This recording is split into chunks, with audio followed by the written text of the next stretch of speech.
Hello বন্ধুরা, technical PB সরকার চ্যানেলে আপনাদের সকলকে স্বাগত জানাই। আমি প্রতিনিয়ত আমার চ্যানেলে সরকারি নতুন নতুন আপডেটগুলো নিয়ে আসি, তেমনি আজও আমি আপনাদের জন্য এক বিরাট নতুন আপডেট নিয়ে এসেছি।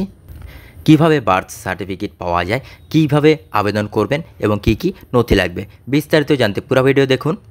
পুরো ভিডিও না দেখলে কিছুই বুঝতে পারবেন না, তাই পুরো ভিডিও দেখার অনুরোধ রইল আপনাদের সকলের কাছে। তাই দেরি না করে ভিডিওটাকে শুরু করছি। ভিডিওটি ভালো লাগলে লাইক করবেন, কমেন্ট করবেন, বন্ধুদের সঙ্গে শেয়ার করবেন।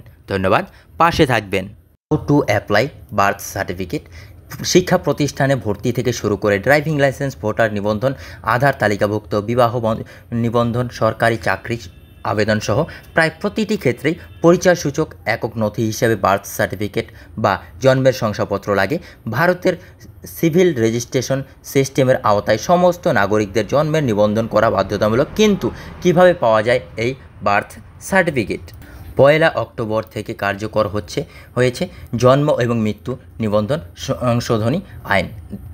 এই আইনের ফলে শিক্ষা প্রতিষ্ঠানে ভর্তি থেকে শুরু করে ড্রাইভিং লাইসেন্স, ভোটার নিবন্ধন, আধার তালিকাভুক্ত, বিবাহ নিবন্ধন, সরকারি চাকরি আবেদন সহ প্রায় প্রতিটি ক্ষেত্রে পরিচয়সূচক একক নথি হিসাবে বার্থ সার্টিফিকেট বা জন্মের শংসাপত্র লাগে।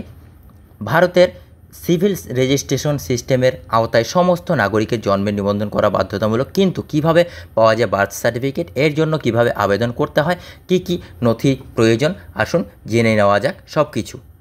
কীভাবে পাবেন বার্থ সার্টিফিকেট? কারা দেয়?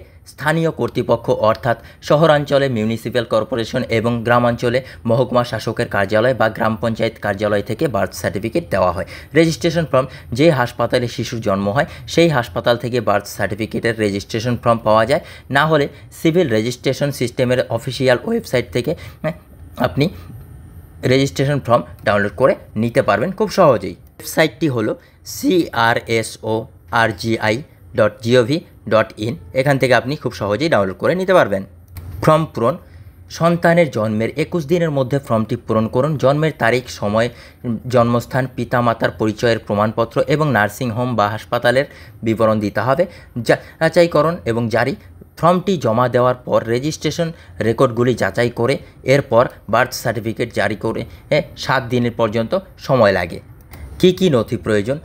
রাজ্য ভেদে জন্মের শংসাপত্রের আবেদনের জন্য প্রয়োজনীয় নথির তালিকা সামান্য এদিক ওদিক হয়, তবে সাধারণত শিশুর জন্ম হাসপাতাল বা নার্সিংহোমে হলে সংশ্লিষ্ট মেডিকেল অফিসারের জারি করা জন্মপত্রের প্রমাণ নথি লাগে। শিশুর জন্ম হাসপাতালে না হলে গ্রাম পঞ্চায়েতের স্থানীয় কাউন্সিলর বা কোনো MBBS ডাক্তারের কাছ থেকে শিশুর নাম, পিতার নাম, আবাসিক ঠিকানা, জন্ম তারিখ, তার সিলমোহর এবং স্বাক্ষর সহ লিখিয়ে নিয়ে পেশ করা যেতে পারে। এছাড়াও বাবা মা দুজনেই বার্থ সার্টিফিকেটের কপি লাগবে। তারা বিবাহিত হলে তাদের বিবাহের শংসাপত্রের কপি লাগবে। আধার কার্ড, ভোটার কার্ড, ID বা অন্য কোনো সরকারি সচিত্র পরিচয়পত্র লাগবে। আবাসিক ঠিকানার প্রমাণ ও নথি লাগবে।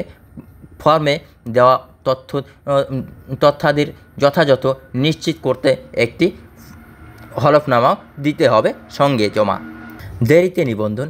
শিশুর জন্মের 21 দিনের মধ্যে জন্মের নিবন্ধন প্রক্রিয়ার জন্য আবেদন না করা হলে দেরির জন্য মূল্য দিতে হতে পারে, তবে নিবন্ধন করা যাবে। 1 বছরের বেশি দেরি হলেও জন্মের নিবন্ধন করা যাবে, তবে সেই ক্ষেত্রে একজন জেলা শাসক স্তরের সরকারি আধিকারিককে দিয়ে জন্ম তারিখ যাচাই করিয়ে নিতে হবে। বন্ধুরা, এই ছিল আজকের আপডেট। ভিডিও ভালো লাগলে লাইক করবেন, কমেন্ট করবেন, বন্ধুদের সঙ্গে শেয়ার করবেন। ধন্যবাদ, পাশে থাকবেন।